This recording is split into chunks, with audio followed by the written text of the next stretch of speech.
But yeah, this is welcome episode 28 of the Bold North Sports Podcast. It's been a while, a few weeks. 2 weeks. We 2 weeks. We didn't even get like opening day.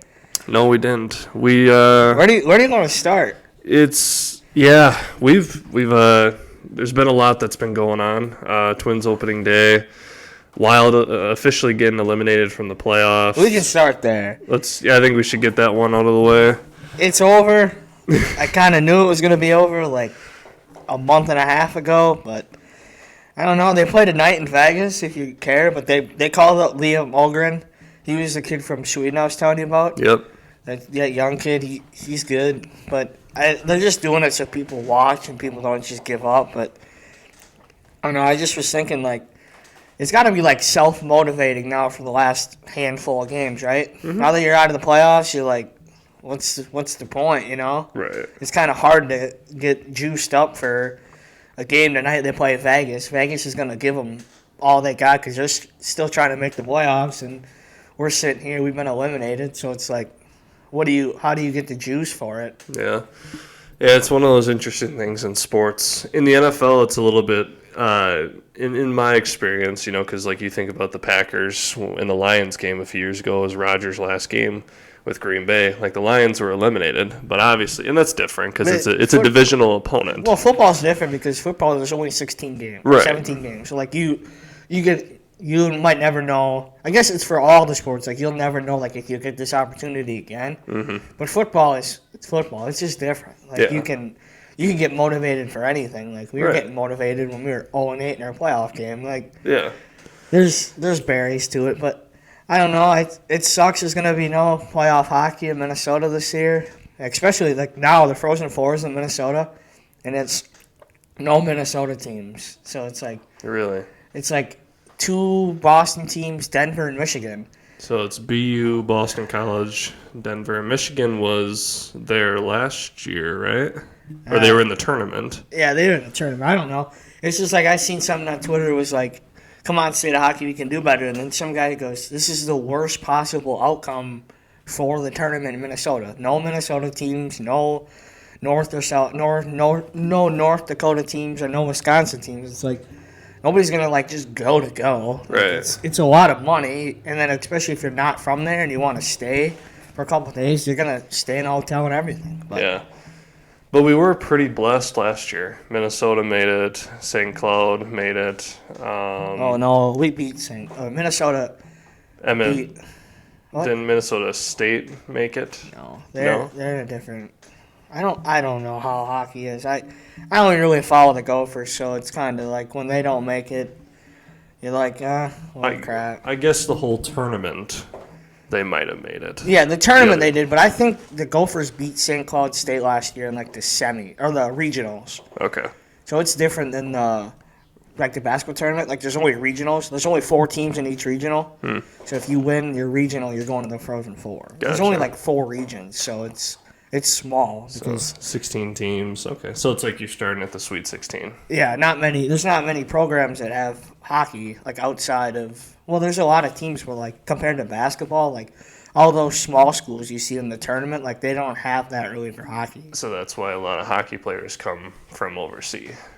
Yeah. Or out of high school. Well, yeah. And then that's why you see, like, this overseas is a lot bigger than basketball for, like, young hockey prospects because there's not many in the U.S. But I don't know, it sucks, but at least, hey, they won't lose in the first round this year, which is nice. It's the reoccurring thing, but I don't know. Playoff hockey's better than no playoff hockey, so it's going to suck, but that's true. But a couple more years, and then the buyouts are over with, and then we can see Billy G work his magic. And we still got prospects coming over from Sweden, so we should be okay. As long as we can hit on our draft picks. Yeah, exactly. But and then, so like another transition, did you see the other thing on Twitter? The 119 consecutive seasons combined by the 4? Over the last 32 years, no major championships have been won. Hopefully that ends this year with the Minnesota Timberwolves. Wow. Spectacular. Hopefully. That is awesome. Hopefully. I love your transition. Big Cat's back. Let's give it a roll. Cat's back tonight against. Who do they even play tonight? I don't even know. I don't know. They play they beat the Wizards. They play the Nuggets again on the road. No, that already happened. That happened? Yeah, I think they played 2 below 500 teams, and then I think they play the Suns again. There's 3 games left. Yeah. 2 games. Because we're 55 and 24. Yeah. There's 2 games left. They got the Suns at the end of the year. That's Sunday already. Yeah. So who do they... Either way, they should at least go 1-1 at least in those 2 games. They need to sweep them, and then they need to hope that Denver lays a turd and OKC... Well, actually, they have the tiebreaker on OKC, I think. Yeah, in OKC, they play the Bucks and the Mavs. And the Mavs. But the thing with those 2 teams is, just back to what we were talking about with the hockey, they're in the playoffs. Like right. They don't really need... Like, Giannis probably might not play the next 2 games just to rest him for playoffs. Yeah, he's done for the rest of the season. Oh, yeah, so. I was just going to say that. Like, he got hurt, and that didn't look very good when he went down. No, it was not an Achilles tear, which is good. It was just like a calf strain or something like that. So, but yeah, with the Mavs, they're already locked in to the 5 seed, and the Clippers are locked into the 4 seed. So no, they can flip-flop still. But they'll play each other. They'll play each other, but they don't know who will have home court advantage. Okay. So that matchup's set. So it's pretty much. Hopefully, we get the 2 seed. It's probably what it'll end up being. It's probably inevitable that we'll get the 2. We need a miracle to happen. But I'm fine with having a 2. It's okay. Do you want to touch on the game on Wednesday night? Or? Yeah, we can. Wednesday night. Was that the Denver game? Denver game. We played really well for not having Cat. The first 3 quarters we did. Yeah. Big fourth quarter collapse. The defense did not show up in the fourth. Just taking way too many threes when we knew that we couldn't hit them that night. Jaden shot way too much. Jaden had a lot of open opportunities, and he clanked a lot of them. Mike Conley was on, though. I think he hit 5 or 6 threes that night. Dude, he's always on. He's the glue. Yeah. Him and Rudy, the pick and roll is going well, but this is it's awesome because we're gonna be probably the 1 through the 3 seed. I'll say that because I don't want to keep saying the 2 seed because anything can happen. We could be the 1 seed still. Right. But getting Cat back with 2 regular season games to go, that's huge. Mm-hmm. When he got hurt initially, I was like, he's done for the year. You don't have a meniscus injury and then you can turn around in 2 months. You're going to be playing in Game 4 of the Western Conference Finals. It's big that he's back. You just gotta let it ride, and it's go time now. You can't. It's just what you did. This whole year, it could be better than it already is, or it could be worse, just like that. Mm-hmm. Yeah, I think that right now, I mean, honestly, if they sat Cat out for the rest of the season, I'd be okay with it. I would play him tonight. Yeah, play him tonight. Give him 20 minutes. Yeah, and then just be like, okay, Cat, get on an ice bath. You're just gonna chill for a week before playoffs start. Mm-hmm. But yeah, the thing that scares me is every time so we've had an awesome regular season. Obviously, we're the 2 seed in the West right now. That's not usual for us when we watch it. But you can't overlook who you play around 1 because just 2 years ago we were the 7 seed playing Memphis and we took them to the wall every game. And if it wasn't for 2 absolute collapses in the fourth quarter and the second half, we could have easily won that series. Right. And whatever team comes in here, they don't care. There's a good chance you could get Curry, LeBron. Well, so if the 1 seed, here's how I saw it in the bracket. Obviously, it could change because of play-in, but it looks like that if you're the 1 seed, the pathway looks that you'll take on the Warriors or the Lakers if they move on. But then they'll play each other, right? Yeah. And then the loser will play again. Yeah. What we did last year because we lost to the Lakers and then we beat OKC in the play-in game to go play Denver. Right. So there's still a chance you get Curry or LeBron in the playoffs, and you don't want to play them. No, they've had that playoff DNA, and you never know what could happen. More so Curry, because Curry can still shoot. But also, we handled both of them pretty nicely in the regular season, so I'm not entirely worried. But April basketball is different than January basketball. I know, but I don't know. I feel that we have the better overall team. The Warriors have had a lot of weird shit going on this year with Draymond and everybody just not being on the same page. Kuminga asking for minutes and the Lakers. Clay coming off the bench. Clay came off the bench and had 30-something one night. So it's been a weird year. So, hey, maybe something happens for them. I just think we'll be all right against both of them. On the other side of the bracket and the other play-in, it is the... Who's on that other side? The other two teams. Isn't it the Kings and the Rockets got eliminated? It's the Kings and somebody. Yeah. I believe it's the Kings and West Denver. Oh, the Suns. The Suns, yep. And the Suns is another one of those teams that they could just sneak in and it's KD and Devin Booker, Bradley Beal if he can stay healthy, but it's that is just as scary as the other three. Yeah. And then if you would win your first round matchup, you'd have to play the Clippers. I don't know. It's gonna be fun though. It's gonna be a lot of fun. It's going to be interesting. It's going to be, especially that first matchup that's already locked in is the Mavs and the Clippers. I think that's going to be taken to at least 6 or 7 games. That'll be a good series. And then if we're the 2 seed, we'll get that. Oh, no, we'll get the 3. We'll get the 3-6 matchup. Yeah. We would win. Mm-hmm. Okay. Yep. Yeah, it's going to be fun. And, I'm not going to raise my expectations, obviously, because this is the first time in our lives that we've seen the Timberwolves be this high This is the first time that in our lifetime we've seen us make the playoffs. Legit make... Oh, actually, no, the Jimmy Butler year. 17, yep. But, outside of the play-in, I don't know. The play-in's fun, but I don't think it's... The play-in's fun, but when... It's different because you're not, in the playoffs. You're on the fringe, and you have to win to get in, where, this time, we're a top 4 seed... And we're good. Yeah. That's the thing about the play-in is when 60% of the conference is able to make the playoffs, how competitive can it really be?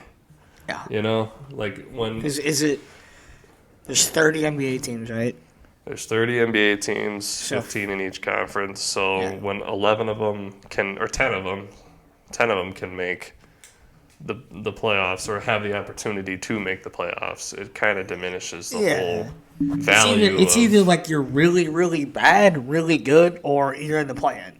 That's what it is. It's even Houston. Houston's 2 games away from the play-in. That would have been another team in the West. Mm-hmm. But the West is really good, too. Oh, very good. The Eastern Conference, that is a little different. It's just an absolute runaway from the Celtics, but the play-in's a little different over there because there's teams that are sub 500. There are teams that they're just kind of we'll get another opportunity, but we'll be like the 2017 Timberwolves when they had to play the Rockets. Hey, we won a game. Hey. Well, we always get one, especially last year. Well, that was last year's game. That would have been game 4.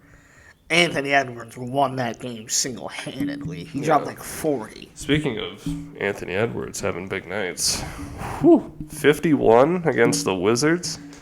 Yeah, that could have been bad. If he didn't score 51, that could have been a loss to Washington, and that would have been horrible because Washington is not good. No. Washington was doing their very best to try and keep him away from getting to that milestone. He had his record, or his personal best was, I believe, 49. 47, I think. Was it 47? Because when he scored his 49th point, they were like, this is a record. Okay. And then he got 50 for 50 cents. Yeah. I didn't even know 50 Cent was there. He just was He's a Timberwolves fan now. Yeah, I guess. I guess we're going to... Okay, I love 50 cents. Like, that's not...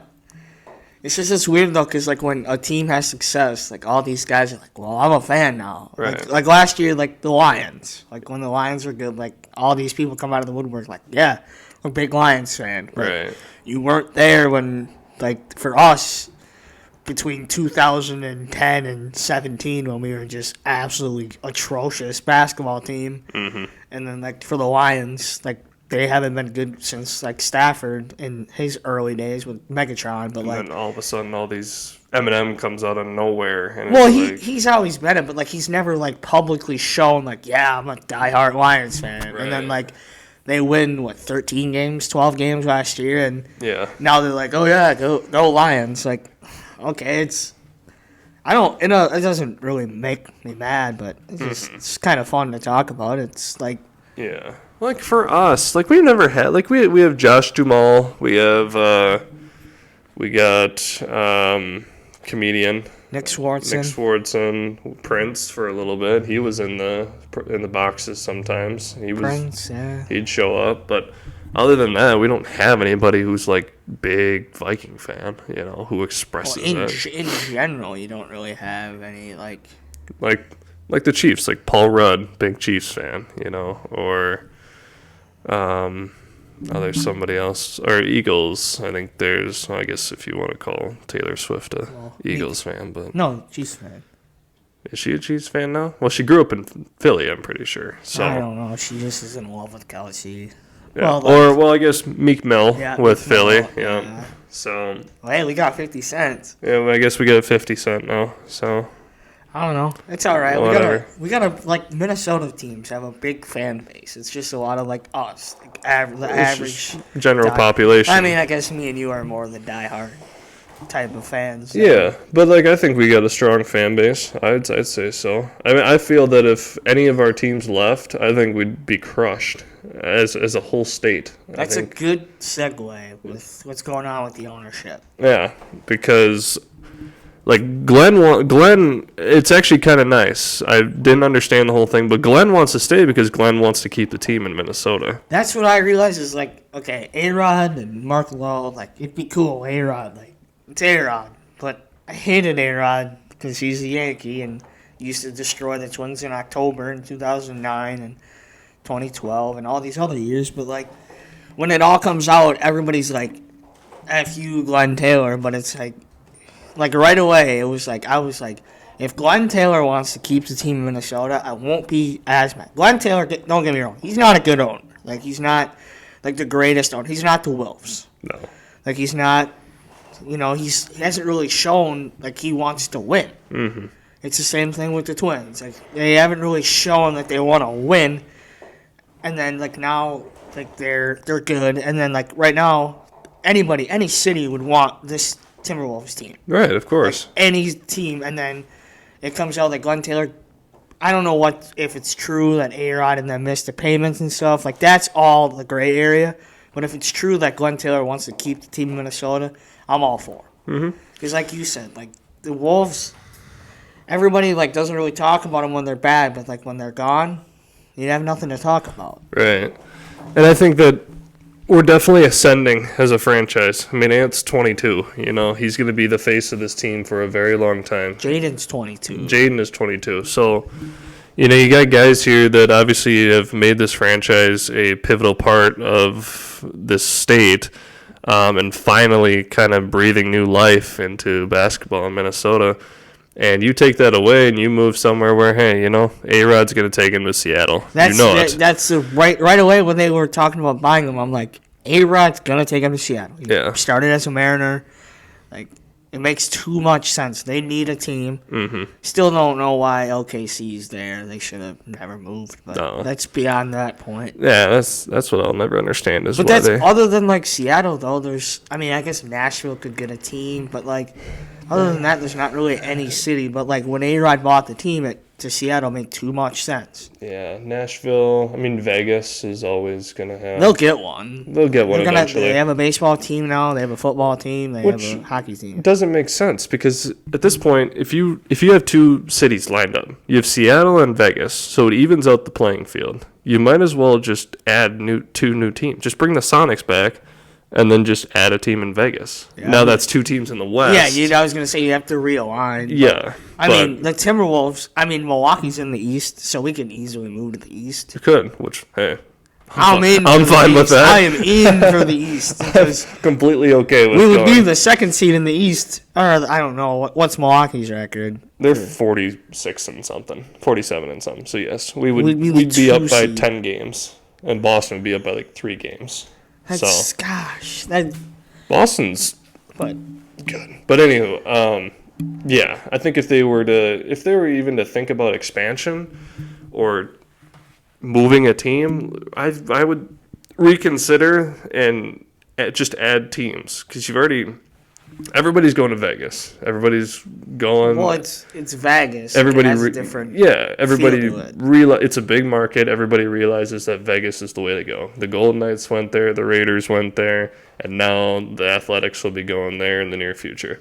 So it's a place where they need a basketball team, and Seattle has always had the Sonics as well. It makes too much sense. Well, now the Seattle's only one team away from getting all 4. Right. If A-Rod wants to go to Seattle, then just go be the owner of the new Sonics.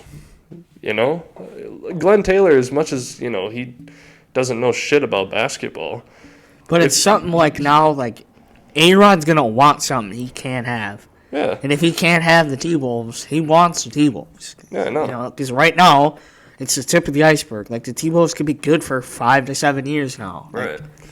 Yeah, so I completely get what he would want, but at the same time, the fans are going to absolutely hate you like they did 10 years ago when you weren't an owner. You were a player, Yeah. He's lucky that we welcomed him with open arms after being a Yankee. I was going to say, when would you have ever thought that A-Rod would get cheers at Target Center? Right. So take that into consideration, A-Rod. But yeah, speaking of baseball, unless if anything else you have as far as the Wolves, it's go time now. It's go time. This big season doesn't matter. Kind of want to go to one of the playoff games this year. I think that'd be fun. Yeah. Well, Monday morning you wake up 0-0. It's the first one to 16 wins. Exactly. So that's all that matters now. You could be 82-0 and you can lose in your first round and you'll be mad. Mm-hmm. Just got to get in and you never know what could happen. So gotta be in the tournament to win the tournament. Correct. But yeah, so like I was saying, baseball, man. It's we had high expectations for the Twins this year, and with Royce. So opening day, okay, we didn't cover that. Opening day was not bad. We won, but Pablo pitched well. Pablo pitched pretty good. Royce first at bat, first home run. And then the third inning came around. He's 2 for 2, and then the most Minnesota thing ever happened. You're on second base and you hurt your quad and you're done for a month. Yeah. But I don't know. It's not. It's early still. It's only April. I don't want to overreact, but the Tigers look good. Cleveland looks good. Kansas City, they look okay. They look better than they were last year. Yeah. I don't know. The division might have caught up to us. I mean, I think right now the Twins are a good team. That's the thing. It's the pitching is there. It's the hitting. Mm-hmm. The hitting is atrocious right now. That's the only. And I mean, you got to think the pitching's only gonna get better because you're gonna get Duran back. You're gonna get Topia back. You're gonna get Caleb Thielbar back. Your pitching's gonna get better. Yeah. The bullpen, I should say. The starters. That's we've always said it. It scares us because you lose a guy like Sonny and then you lose a guy like Kenta. Kenta's not. Kenta I was okay with, but Sonny kind of hurt. But yeah, I was. Yeah, because, our bullpen is fine, Our bullpen's good. Our bullpen, one healthier bullpen is a top 5 bullpen in baseball, and don't at me on that because when you have Durant in the ninth, you have guys like Brock Stewart, Griffin Jacks. We still haven't seen Topia. Thunderbaker. Thunderberg. You got guys. Alcala's been on fire to start the year. Like, the bullpen looks good, but it's going to go. Like, the only biggest enemy with the bullpen is Rocco Baldelli. Because pulling pitchers early, all that stuff, it's going to come back. But, I don't know. They got to hit the baseball. That's all I'm going to say. Is Royce Lewis, it sucks that he's hurt, but Royce Lewis can't be the only guy to produce runs. Like, you got Buxton.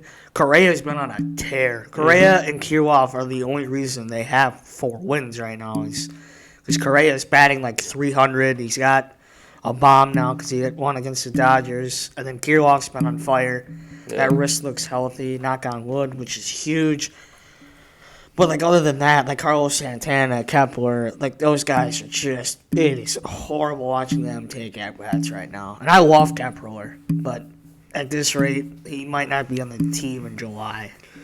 Yeah, I think a lot of the, like I said, I've said this before, like, you know, every offseason there's always rumors about Kepler getting traded. And I think that it happens so many times to where he's just like, yeah, well, they keep saying it every year, but it doesn't happen. And then, well, the dude is 1 for 20 right now. The thing is nobody's going to trade for him. No, I mean, the dude is 30, going to be 31 this year. He's batting like shit. I mean, really the only thing he's got going for him is he plays right field. And, I mean, you know, like, it's kind of hard to fuck up or mess up in the outfield. But,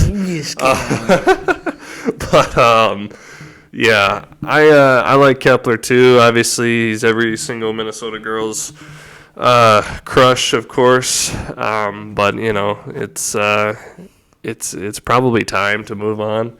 The bat just hasn't really been going well for him this year. And I mean, there's guys out there like Manuel Margot and Austin Martin has been batting really well lately as well. It's really good. Yeah. It's good to see that because Rios is pitching well in Toronto, so it's good to see that we're getting our return. Because people forget, like, we traded Barrios. He was an all-star. Right. I mean, he was our ace. Yeah, you know? and then, but I don't know. Pablo is... Yeah, and it's kind of nice to see with the Pablo trade as well that Louis is not really doing the greatest The Marlins are a train wreck. Like, we could be the Marlins right now. That's the thing is, we're 4-8 or 4-9 or whatever our record is. I don't really know, but we could be worse. Like I remember in 2016, we were 0-9. Like we've started worse than this, and it's like we got guys. Like it's a matter of when we get hot. When we get hot, it could be a whole different story. Like Carlos Santana, he used to come in here and when he played for Cleveland and hit bomb after bomb, and now he's like 2 for 30, it feels like. Yeah. And we're like 1 for 100 with runners in scoring position. I know that's it. Oh, I don't know what I was going to say. Yeah. Well, no, I mean, the Twins have been awful when they have runners on base. It just seems like every single time that they got guys and then in scoring position, it just never, ever puts runs up on the board. And so Carlos Santana, I get it. He's 37 years old. You know, he's obviously getting up there in age, but why maybe bring him in? Should have brought back Donnie Barrels. Donnie Barrels was insane last year. Probably it's just a management mistake there, and letting Solanos go. Yeah, Donovan Solano, Donnie Barrels. Yeah, Solano. So I don't know, but I think it's early. It's really early. Very early. They were going to be playing games when the Vikings play, and we're talking about the draft for the Vikings. It's like, we got time. Yeah. If this was July, I would be terrified because that's when you have to go. Mm-hmm. But I think it's a deadline. I don't know. It's hard, though, because this team is, like, for the most part, under arbitration or contract for the next foreseeable future. So yeah, and I think it's a good thing, especially with the core group of guys that you have. I mean, it is nice seeing, because I don't know how long the Carlos Santana contract is. It a 1 year? It's a 1 year. Okay, well, eventually you're just gonna have Kirilloff go to first after that. He plays first too. It's just a matter of I really don't know. It's because he can switch it. So it's the majority of the reason of bringing him in was a platoon with Kirilloff, because Kirilloff, for whatever reason, Rocco doesn't let the lefties hit left-handed pitching, which I get. Like when the lefty's on the mound, you're going to try to go right-handed. But for the Dodgers game, the third game in the series, Julian hit 2 home runs off a lefty. Or maybe it was 1. Yeah, Eddie Julian had his first multiple home run game against the Dodgers. Third home run of the year. He's got the team lead. And he only goes oppo. That's about it. It's good, though. I don't know, because outside of those 3 home runs, Eddie Julian hasn't looked like himself.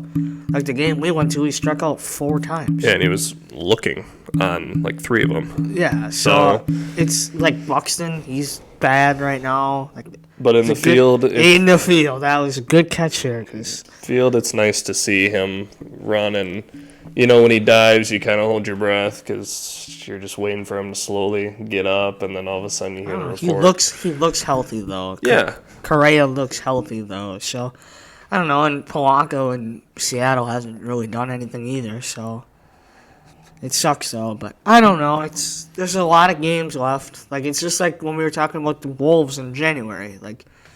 You just gotta take it day by day. You gotta win the day. The Twins are on right now. They're playing Detroit right now. So this is a big series. Yeah. They play today, and they have a doubleheader tomorrow, and then they play Sunday. So this is a big series. You could walk away here. You could sweep Detroit. In Detroit. You could walk away there and be like, we're back. Mm-hmm. It takes one series, really. Because you got to think, we just beat the Dodgers. I know they took 2 out of 3, but Dodgers, they're a good team. They're probably the best team in baseball outside of Atlanta. This is why baseball makes me mad, because when you face the Dodgers and their first 3 hitters are Betts, Ohtani, and Freeman, it's like, how can you afford that? Yeah. That's the Twins' payroll and those 3 guys just like that. Well, their first 5. I mean, yeah, you got Mookie, you got Shohei, Freddie, Max Muncy, Will Smith. I mean, Jesus Christ. Teoscar Hernandez. And then they had Outman hit 2 home runs in the series. Yeah, and then I was listening to the Dodgers broadcast, and Outman hasn't done anything till the series in Minnesota. Yeah. And it's such a Minnesota sport is a guy that's over 100 could come here and hit 4 bombs and be like, I'm back on track. Yeah, it was kind of like when we played the Bulls a few weeks ago and Caruso hit 7 threes. He was on fire that night. He was. It's just the most Minnesota thing to happen. Or backup quarterbacks playing really well against the Vikings. It's anything. A role player for the Twins against any sport, a role player will just kill you. Mm-hmm. For the while, a couple months ago, Nick Bukestad came back and had a hat trick. It's really? Nick Bukestad? Mm-hmm. Old Gopher, but still, come on now. Yeah. I'm a phone. Yeah, but I don't know. With the Twins, I think you got to get the bats going. The starting pitching, I mean, it is kind of frustrating. What I've noticed, I mean, with Bailey Ober being 6'9" and topping out at 93 is pretty frustrating to see. But they said when he pitches, because he's so close to home plate when he releases, it's 96 when he throws 93. It feels faster because he's so close. Because because if compared to you and me, if we were to release it, we'd be back here more, but he's got a foot on me and 6 inches on you, so it's he's going to release the ball a lot closer to home. He's got longer arms. Yeah. I don't know. We can. I don't know. You just got to let it ride, I guess. It's all you really can do. You can't really do much. It does kind of suck that, and I get it that Sonny left for more money, but if they could at least try to match it. And I know it's kind of, I mean, it's not so much of a red flag to pay a 34-year-old that much money, but, it was nice to have Pablo, then Sonny, then Joe, then Kenta, and then Bailey. Or, I mean, Louis Varland, Louis Varland, he's a bullpen arm. I love Louis Varland, but he is... Louis not a starter. He's a mid-reliever. He can eat you 3 innings, but he's... he was pretty decent in the postseason last year where he was getting the 1 inning at a time. That's good. But now I noticed why they kind of let Sonny go. He's old. He started the year on the IL. And you traded for Joe Ryan. You always knew he had his stuff. So let him be a 2, and he's got to step up. He's got to make that next step. But for, Paddock, they traded – you got to remember, when they traded for Chris Paddock, they traded, an all-star closer in Taylor Rogers for him. Mm-hmm. So, that was a big trade, and that he might be okay. Paddock looks good so far. The Dodgers game, he pitched 4 2/3, and then Funderburk got him out of the 5th it's a good start against a good lineup. So you also got to remember it's early yet, so pitchers aren't going to go deeper into the games until later this month, early next month. So there's still a lot of time. But you also got Simeon Woods Richardson, who he just got called up to be the 27th man in the doubleheader tomorrow. You got guys down there, so hopefully it all comes to fruition. Like, I wonder if we'll ever see Randy Dobnak again. Remember the stash and the glasses? Yeah. But I don't know. You got time. Just give it another 20 games, and this next 20 games you can go 15-5, and it could be a whole different kind of look of what we're talking about. As long as we start to hit the ball, that's the biggest concern right now. Is baseball is two things: pitching and hitting, and you're only doing one of them right now. Right. And not even like one is substantially better than the other, you know? Well, no, the pitching's been good. I will say that. The bullpen has been lights out, and then the starting's been okay. When the pitchers give up 3-4 runs, it's like, that's not that much. Like, you should be able to score 5 runs every night. Like, it seems like right now it seems like 5 runs. Holy cow. Like, that's so many runs. But when you're on fire and everybody's hitting and you're finding the holes, 5 runs isn't that much. No. And you can win every game 5-4. I won't care. You know? But I don't know. Yeah. No, we got a good defense. We just need to figure out how to put bat to ball. And some guys are figuring it out, which is great. Like you said, Correa and Kirilloff. And Julian's kind of getting there. You know, he's got sparks here and there, and usually, I mean, they end up being home runs, which is fine. But I, like a little bit more consistency out of Eddie Julian. But yeah, Buxton needs to be a bit better. Willie Castro, when he gets in, he's got that switch hitting ability as well, so that is kind of nice as well. But he's the only reason he's playing right now. I love Willie Castro, but the only reason he's playing every day right now is because Royce is hurt.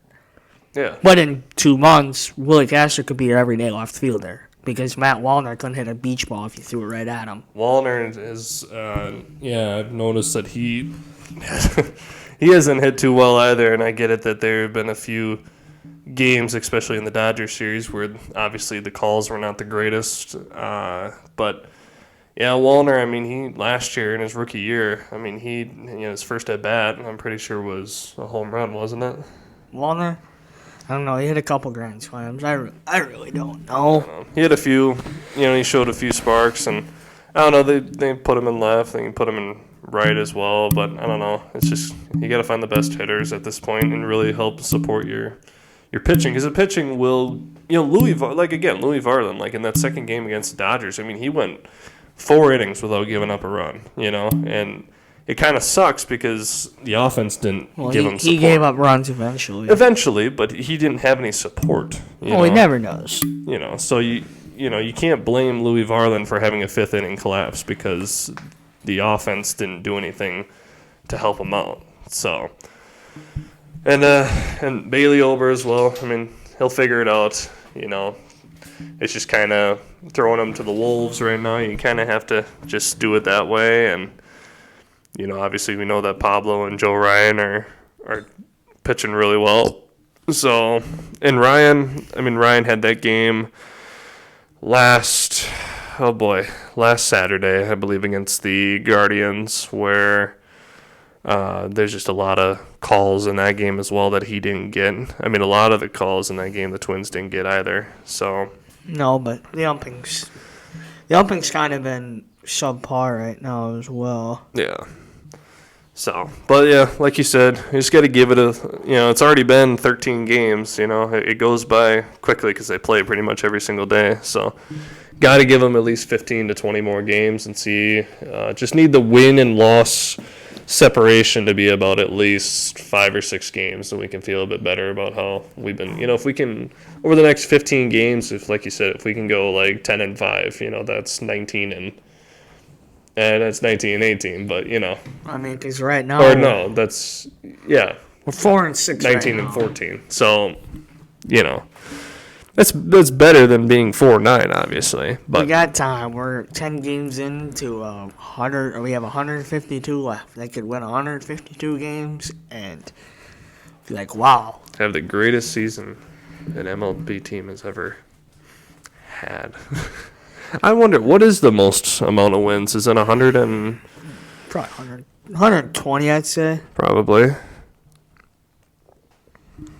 I mean, I would say probably 116. 116. That's a number I had in my head, by the way. That's insane, dude. It is. Winning 116 games. Yeah. 2001 Seattle Mariners.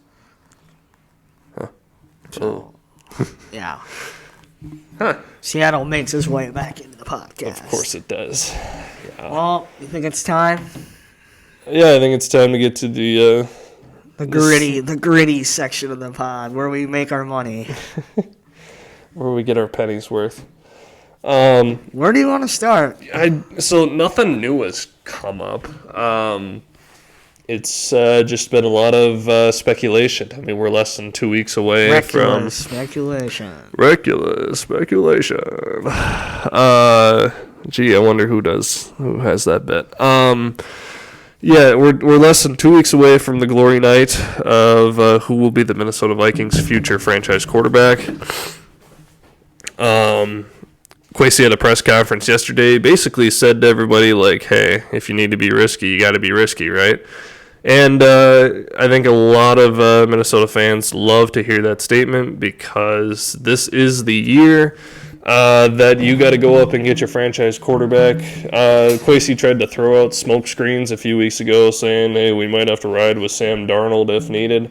I think that's BS because next year's draft class, I mean, yeah, there's Shedeur and there's Carson Beck and there's Quinn Ewers, but it's going to be pretty difficult to be able to come across a top quarterback. And I think we're going to be pretty good this year. I mean, even in a competitive division. Did you hear the news today? Florio thinks we're going to trade our 11 for 8 for the Kirk tampering. Oh, really? Well, that makes things easier. They said the 2020, this was, somebody said it.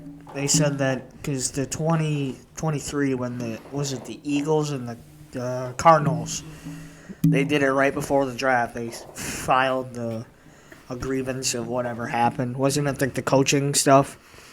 Oh, yeah, their D coordinator? Yeah, they tampered him. And they said they had it done before the draft. So they said, that happened last year? Really? Yeah. I thought... Or 22. Well, because the Cardinals didn't have a top pick last year.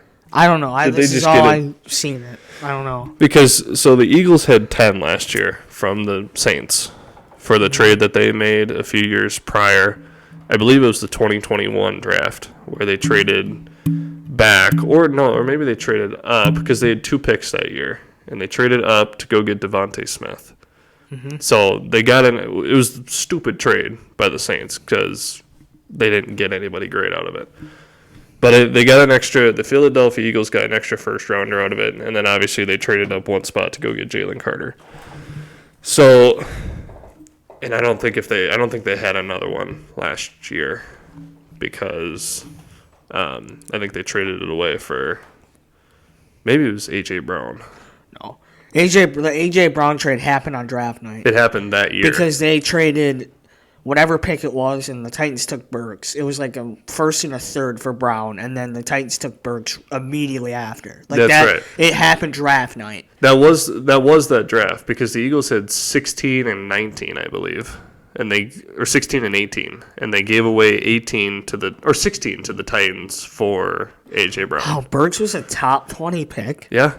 Wow. He's a big frame guy. He's 6'2". He ran he performed pretty poorly at the combine. I think he ran like a 4.5 or something like that. Arkansas Razorback. Yeah, and he's Coach Cal's there now. Yeah, Calipari is there now. That's interesting.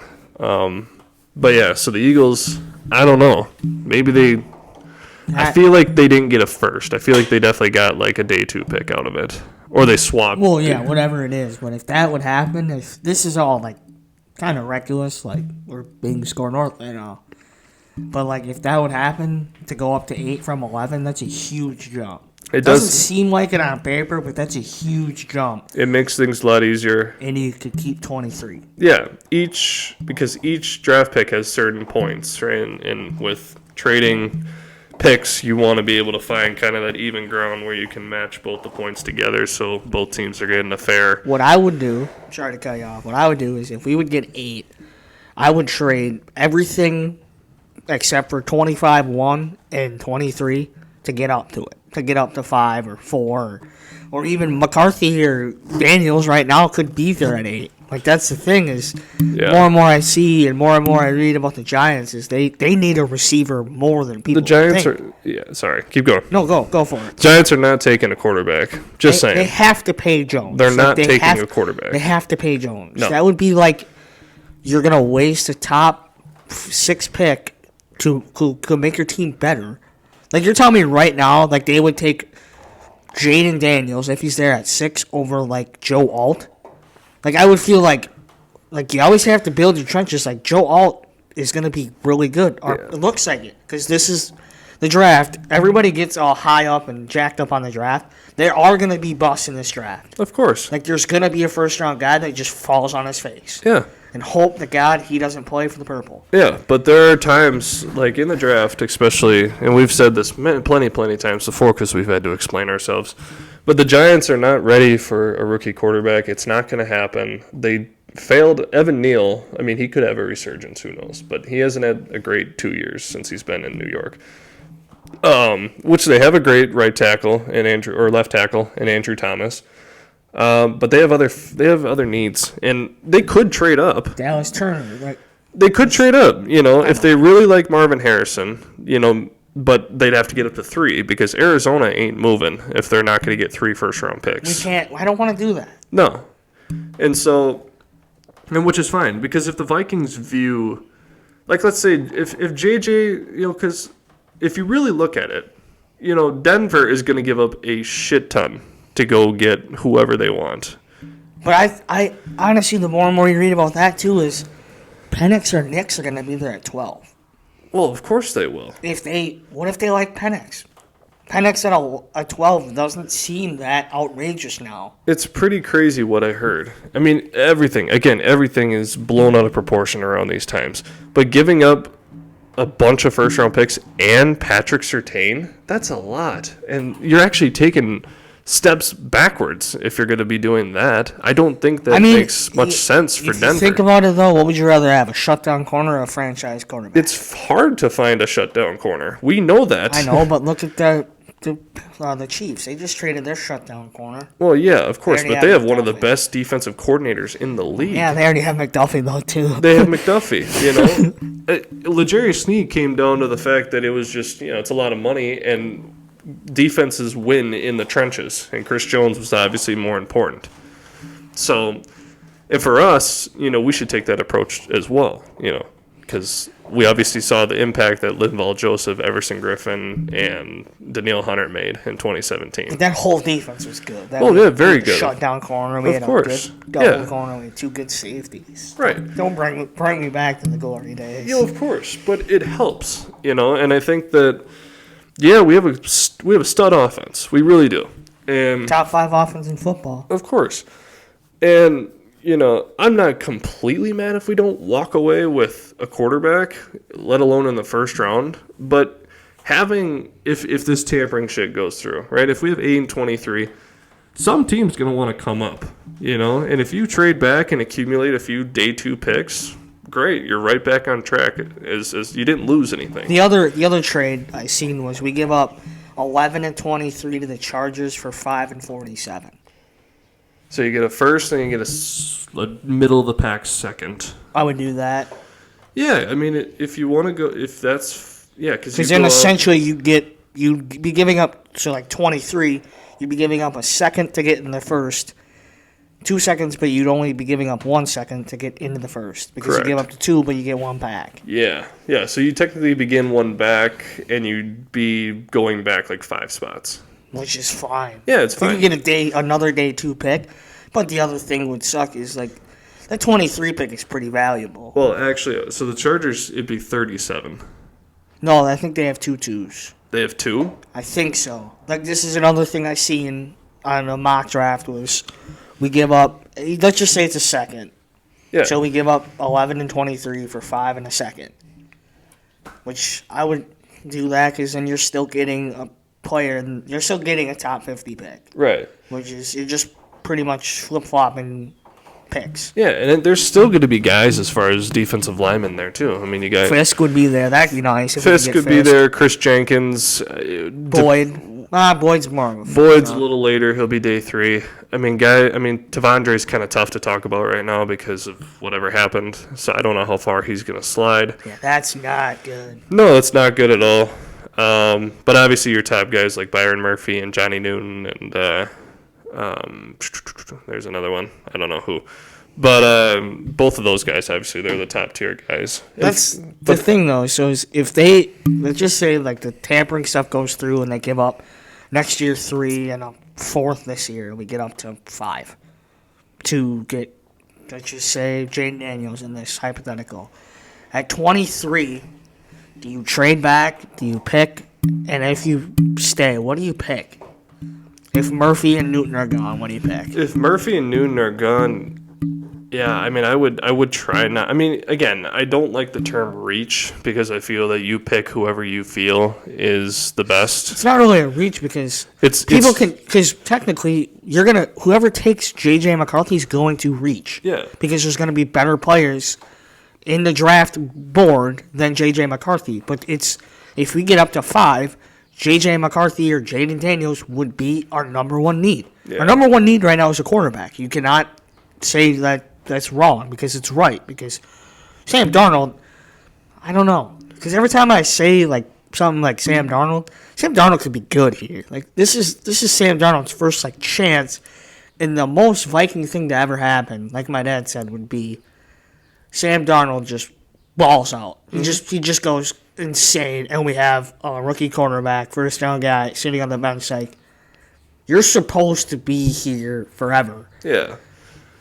Yeah, the tough thing about that, I mean, obviously you look at other quarterbacks who are playing now when they sat behind. I mean, obviously it was nice for Jordan Love sitting behind one of the best quarterbacks of all time. You know, so thinking about your rookie quarterback sitting behind Sam Darnold, but it's more so him learning from KOC rather than Darnold. You know, you can believe it or not if you think that Kwesi is BSing on, Sam's not a bridge quarterback. I don't like to use that term, which is exactly true. It is what it is. The other thing with that is, like, how open arms is Sam Darnold going to have for a rookie quarterback? Yeah. Because this is Sam Darnold. I mean, the Jets, that was a train wreck. Like, whenever you get picked by the Jets, I mean, now the Jets look good. The Jets do look good this year. They could run away with the East. But before the Aaron Rodgers and all the acquisitions they've made this year, and then, like 5 years ago, the Jets were horrible. Like, they were bad, and they took Darnold, and then they took Zach Wilson. Like, that's not a good place to be. And then he went to Carolina. Like, you don't want to go to Carolina right now either. No. Carolina's been bad ever since the year they went to the Super Bowl with Newton. Mm-hmm. And then he went to the Niners and was a backup, and Shanahan, so you don't really know. It's kind of like a question mark that year. What would have happened if he played? You know what I mean? What would have happened if Purdy would have tore his ACL or something? But then, like, now he's got a chance. So is he going to be like, oh, yippee, this is my first chance, but they're going to take a quarterback? Do you be like, I hate you? Like, when he comes in the first day, like, I hate you. I don't want, like, I'm not going to help you at all. Like, you're on your own, or is he going to be like, well, here. You know what I mean? Yeah. Yeah, I think that was, well, who knows? That could have been discussed right at the negotiating term. Could have been like, hey, by the way. Well, either way, he's getting $10 million. If he's sitting on the bench or if he's throwing picks or touchdowns, he's getting $10 million. Well, I don't think that Darnold has much of a say. He's given an opportunity that not a lot of teams are going to give. And I think he needs to just put his foot in his mouth and just play, you know. You can...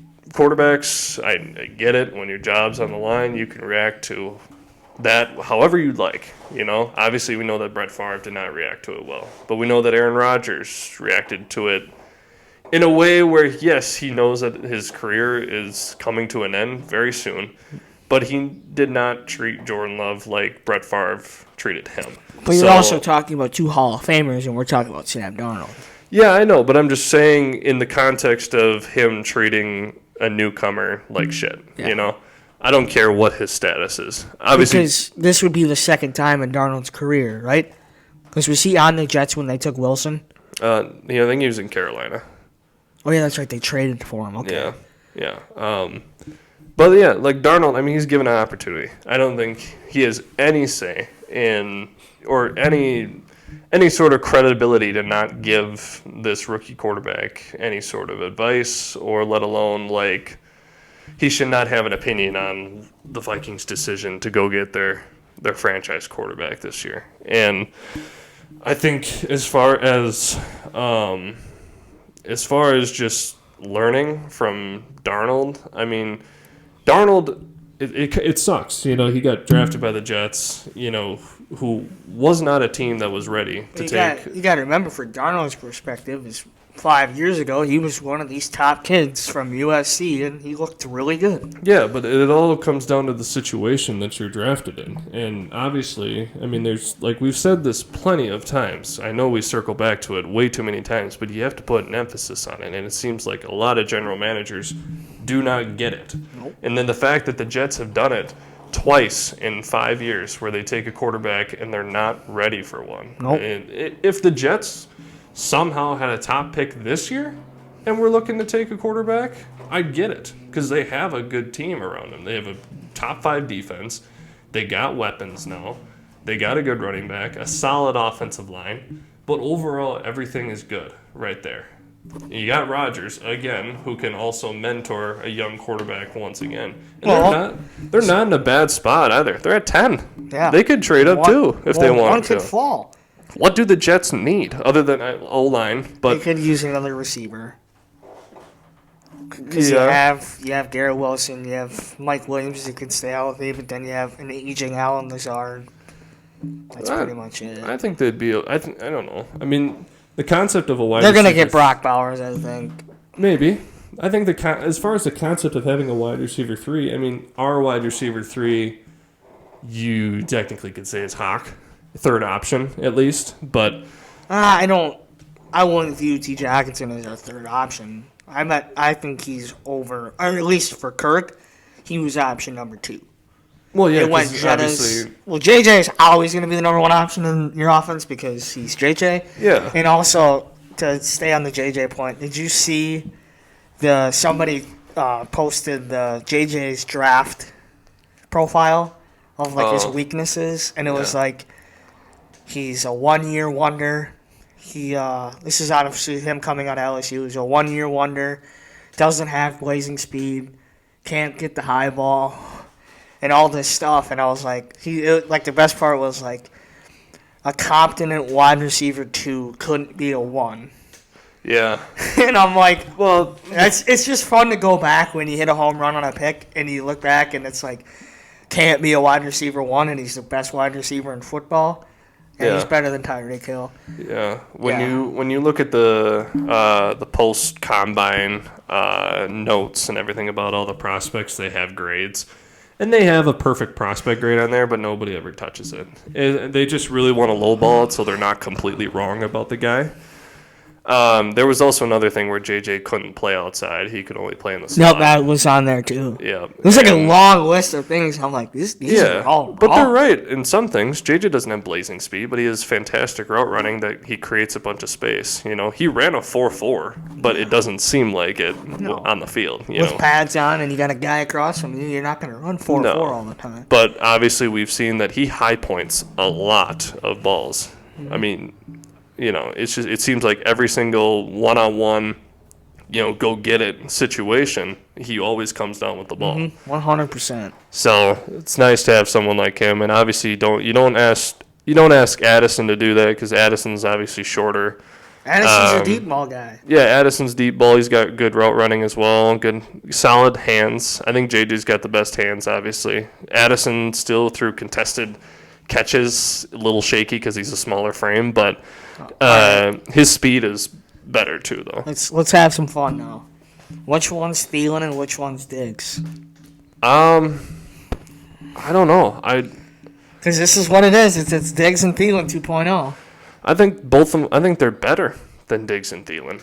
I wouldn't want to, especially with what happened with that duel, and it was mainly Diggs, But I don't know, because you got to think about it that Thielen and Diggs, like Thielen was 27 in that in the big year in 2017. Dude, people forget how good Thielen was. Yeah. Thielen's prime, when he was like for 5 years, there's like a 5-year stretch or like a 3-year stretch where he was good. It was a 3-year stretch in the year after the NFC Championship where he had 8 games in a row of 100 yards, or 5 or 6 or 7, I don't know. It was 8. Then he hurt his ankle against the Saints and then I don't think he played that next week. Yeah. So yeah, I mean, but the thing right now is he got hurt in Detroit. Because remember he caught that touchdown and he ran into the back of the end zone. He hit in the end zone. He hit like the wall. Yeah, I think he pulled his hammy or something on the road. Was done for like the rest of the year. Yeah,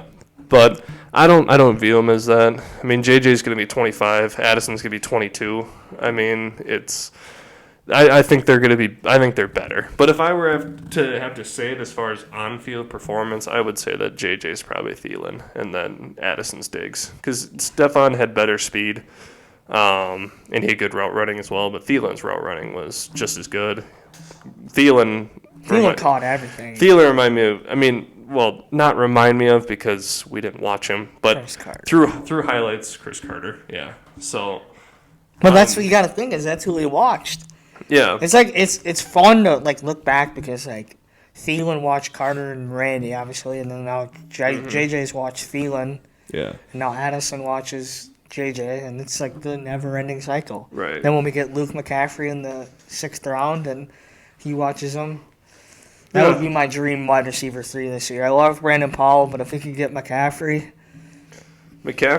he's solid. Or Rice. Rice would be fun. Brendan Rice, yeah. Javon Baker from UCF is a good one. McConkey would be fun, but he's going to go too high. Ladd's going to go pretty high. Taj Washington from USC, he's a good one. I think how many. So you look at this draft. How many receivers are going to go? Because there's going to be 5 quarterbacks, four or 5 quarterbacks. The wide receiver class this year is insane. There might be 7 wide receivers in the first round. So okay, well, towards the back end, yes. Well, there's going to be 2 or 3 in the top 10. Marvin, Malik, and Rome will go top 15. We'll just say that. Got Brian Thompson. Brian Thomas will go pretty high because he's good too. He's 6'4", ran a 4.3. It's just like the LSU when Chase and Jefferson came out, but they both came out in the same draft. Brian Thomas is insane. Keon Coleman, he'll be day 2. Ricky Pearsall. Worthy. Xavier Worthy. Adonai Mitchell. Leggett. Xavier Leggett, yeah. Corey Crooms Jr. Corey Crooms, he'll be an undrafted free agent. Hey, don't play with him. Corey Crooms, baby. Go to the moon. Corey Crooms, yeah. The Chris Augment-Bell. Yeah, no, he'll be in Minnesota People probably don't even know who Corey Crooms is. No. They're like, who's that guy? Well, no, when you're a diehard Gopher fan like I am. Transfer from small school. Small school, yep. Corey Crooms played a lot in the slot this last year, smaller frame. He was getting the ball from Ethan Cadillac Madness. Give the kid a break. Yeah, I know. Put him on the Chiefs. He'll be just fine. Yeah. Who's the other Texas receiver? It's Worthy Adonai Mitchell. Yeah, he's pretty good too. You think about it though, like the back end of the first round, the Bills need a receiver. The Bills don't walk away with a receiver. Well, actually, they need more now. The Bills are like in a kind of a rebuild. Can we say the Bills are in a rebuild? I would say the Bills took a step back for sure. Big step back. Huge step back, and I think the division is now the Jets or the Dolphins. I don't honestly with the Bills stepping back. I will say this: I don't think it's Diggs. Diggs, he's good, but like they got a thing off their shoulders now. They got so much weight off their shoulders just because Diggs is the type of guy. That's why I kind of fear for Houston too, is because Diggs is the guy. He's your best friend if he's getting the ball, but if he's not getting the ball, he hates everybody. Yeah.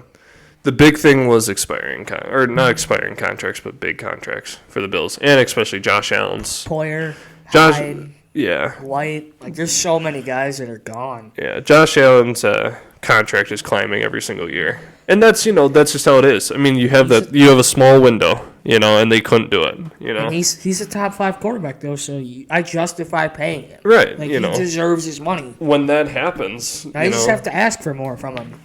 Yeah, when that happens, you have a small frame. And that's why the Vikings couldn't pay Kirk and JJ. Exactly that reason. They didn't want to implode their team like Buffalo had to do. Right. So if you take a step away, like it hurt when Kirk left, but now you sit here and you're like, the future is so bright here. It's so fun to watch, and everything's going to unplay. In 2 weeks, we're going to find out who's going to be throwing the ball to JJ for the next 10 years. Yeah, and that's why I think the Vikings are taking a page out of San Francisco's book as well. Is, you're going to have a quarterback on a rookie contract, and then you're going to have 2 stud receivers, a good tight end, a solid offensive line. And then they're still building the defense. But essentially that's what they're going after. And the Texans are doing the same thing. That's the thing, is like if you somehow in this draft, if you could get KO's his quarterback that hypothetical would go, and then you could stay at 23 and you could get Flores his guy too, you'd walk away winning draft 1. Like I'd say that a Vikings-Texans Super Bowl would feed families. I mean, that would first. Like Diggs would catch a touchdown, and then Daniil would have a strip sack, and we'd lose. Yeah, that's how it would be. Yeah, like a first Super Bowl win is up in the air for both teams. CJ Stroud would get hurt. Case Keenum would beat us. Like it's just like that's the negativity out of me comes up if like for that Case would like run out of the tunnel in the second half, 400 yards, 2 touchdowns, all the digs. It's like, yeah. Maybe not then. We'll pick a different team. Yeah. Yeah. It was like a team, like a miracle team that gets there and we can just pound the crap out of them. So we can win. But it's kind of nice to see that the Texans turn. I mean, it's possible. You have such a dumpster fire team, you turn it around just like that. It started with getting the coach. D'Amico Ryans is a top 5 coach in football. He's awesome. D'Amico Ryans, we should have hired him. Yeah, I love KO, but like he kind of turned us down. But it would have been weird. Like it's so fun to like look back now because this was KO's second year, right? Mm-hmm. Second year, like the options that we were interviewing and where they are now, and how different everything could be. Like, what if Ryan Poles was our GM?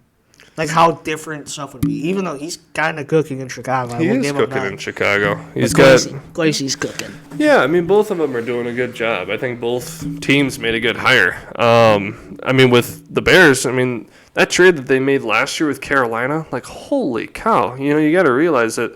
They got DJ Moore out of that, and then they got 2 firsts, and then a few seconds. I mean, they got picks on days, and then all of a sudden, Ryan Poles is like, this team in Carolina is dog shit, and then they just end up getting the number 1 pick again, and now they're going after generational talent. I think that trade for 1 last year will be the last time that number 1 pick gets traded.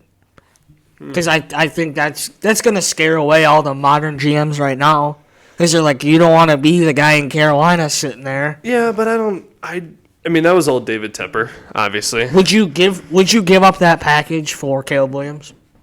No, because it all comes back to you having the right situation again. And Carolina gave up so much that for one guy, that if they had the team, in which they sorta did. Well, Thielen said they were going to the Super Bowl. Right, that's why he went there.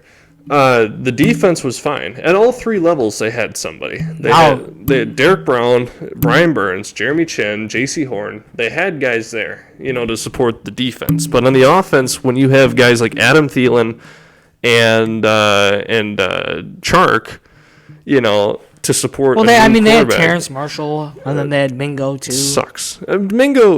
Mingo could be some, but that Panthers offense was supported by wide receiver 2s and rookies. And I'm also saying it's like, so they gave up all that package, and now you look a year later. I don't know if that trade kind of ruined everything, but Burns is gone, Chen's gone. Like, all like this stuff, that would have been like 1 year, and I mean, if you went to win a Super Bowl, it's not a win. No. This game is all about winning the Super Bowl. Like it's all it is. It's like you don't care if you're 16-0, like when New England was 16-0 and they lost to. They don't care. Like it's the only game that really, like every game obviously matters to an extent, but the only game that everybody wants to play in is the one and only game in February, and that's what everybody wants to go to. And if you don't, it's a loss. It's a loss, not a lost season, but it's a lost season. I'm gonna say that. Yeah, and now, I mean, the Panthers just dug themselves. I mean, they're wasting. We talk about quarterbacks' rookie contract years. You get five years without having to pay them big money, and they're wasting Bryce Young's rookie years. You have to be like this. It's kind of an extension of that because, like, Bryce Young, if he's not good, like they're not going to be good this year. No, Like, it's 2 out of the 5 years, so like his contract's going to get smaller. You know what I mean? Because if you can't, like, obviously you can't be good, like really good, and get money. Because like last year, they're not going to consider him good. When he wasn't good, though. no, but how you going to perform around those guys? Yeah, You can't. I guess. Can't do everything, and it's the thing is like even like we talked about before. The Chiefs going from 27-10 in 2017. They made the playoffs that year, and they were still like, Alex Smith is not getting us to where we need to be, and they still had guys around them. And they didn't know that Tyreek Hill was going to be who he was, obviously, but. You go after, they still went up and got somebody. That's perfect. That's a perfect example right there where you don't have to get up into the top 5, which you could, I guess. If you find your guy, you find your guy. And Mahomes, a lot of raw talent. Obviously it kind of reminds you of someone in this draft too, in Drake May, who has a lot of raw talent, and you really need to mold that together in order to have something great. Cam's least favorite prospect in the draft. It's not that he's my least favorite. It's just there was a lot of, I don't want to call it red flags, but there's a lot of unknown with Drake May. I seen this also on my phone the other night. What if Drake May was at Michigan? Well, I mean, then yeah, it's a different story, But also, I think because if you think about it, North Carolina, like the guy explained, they didn't really have much around Drake May, and they were on the verge of 10 wins every year. Yeah, and that was because of Drake May. Yeah, so I don't know. Doesn't he bring you kind of? I mean, any of these guys, you bring them in, they're gonna succeed. If they don't. Yeah, I don't have an answer for you there. But like JJ, I'm obviously high on him. I'm high on all 4 of them. I'm high on Caleb. I'm high on Jaden. I'm high on. I want one of the 4. JJ, and I'm high on Drake as well. I've warmed up to Drake because when I watched him on film, I never saw anything that was like kind of jumped out at me. Because there are a lot of plays where he threw off of his back foot, and it was a lot of mechanical issues. And I mean, he's got a great arm, but can't teach arm strength. No, you can't. But you can teach footwork, in which that needs cleaning up as well. I mean, there's just a lot of things that you need to kind of reconstruct with Drake May. I know, but Drake May would be, he'd be. They'd all 4 of them would. I mean, all 3 of them. Let's just cut the branded off. Well, maybe just 2 of them. Because Jaden might go to Washington. So Drake May or J.J. McCarthy, either one of them, I'm in. I'm fine with it. And you know what? If they don't want to go up because, hey, maybe it's not the right package for them, I'm fine with Penix. I really am. I'm fine. I'm not okay with Bo Nix, but I'm fine with Michael Penix because Penix has a really great arm, great accuracy. I mean, the whole thing around the whole injury history, I get it. But if you can get a solid 12, 15 years out of Michael Penix, that's great, and people forget that. If you can get a solid 12 to 15 years out of any of the guys you take, that's great. Well, I say that because he's 23 and not 21 like J.J. McCarthy, who you could get maybe 15, 18 years out of. But with, like, Michael Penix, like, everybody always says, like, oh, and same thing with J.J. Oh, he's surrounded by talent, so that's the only reason he succeeded. It's like, same shit's going to happen when he comes here as well, with all of them, whether it improves or stagnates their situation that they had before. It's a win-win. And so I'd like Penix. I mean, hey, Rattler has come up a little bit, which is fine. High school superstar, gets his job. It's got it. Does Rattler be a 4th-round pick? Rattler's climbing. He's climbing up draft boards, but first round draft board? No, probably day 2. But I would say that it would definitely be ideal to go get one of the top 4 guys. So Let's not settle. Let's get our franchise quarterback, and let's host the Lombardi, baby. Yeah, exactly. I would say that any of those guys I'm completely okay with. Just not Bo Nix, please. Because just no. I don't want him. Maybe I gotta warm up to him too, like I did with Drake May. But how would you be mad if we took Bo Nix at 23 and we got Quinnipiac Mitchell at 11? I guess not. Or Dallas Turner at 11? Well, I don't know if we need edge. I mean, I'd like to have Quinyon Mitchell. I think having a shutdown or just Byron Murphy at that point. It's for defense. It's defensive tackle or corner. That's what I think. We have nobody right now on the D line.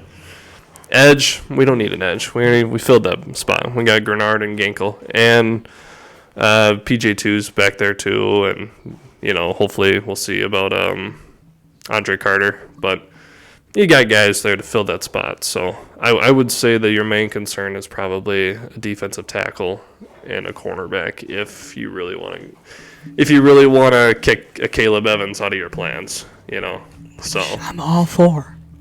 Yeah, I mean, I think Quinyon Mitchell, I think he's the best corner in the draft. Obviously a little concerning that he went to a small school like Toledo, but Sauce Gardner went to Cincinnati. Ivan Pace went to Cincinnati. Julian Edelman went to a small school. Right.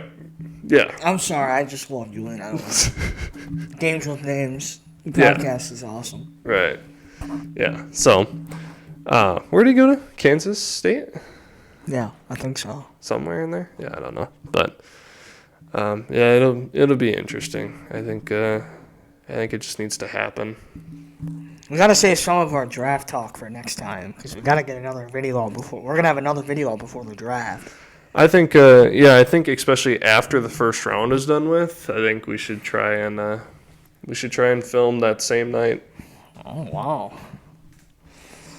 Just immediate reaction. It could be some short, just a quick little video. Just get it out. Kaya Mansky quits podcast because Vikings take Bo Nix at 11. Yeah. Vikings trade up to 5 and take Bo Nix. Chicago Bears take Bo Nix at 1. That'd be funny. It'd be really funny. All right, well, this is episode 28. Yeah. This was a good episode. Follow us on all our social medias, Bold North Sports. And, see you guys next week.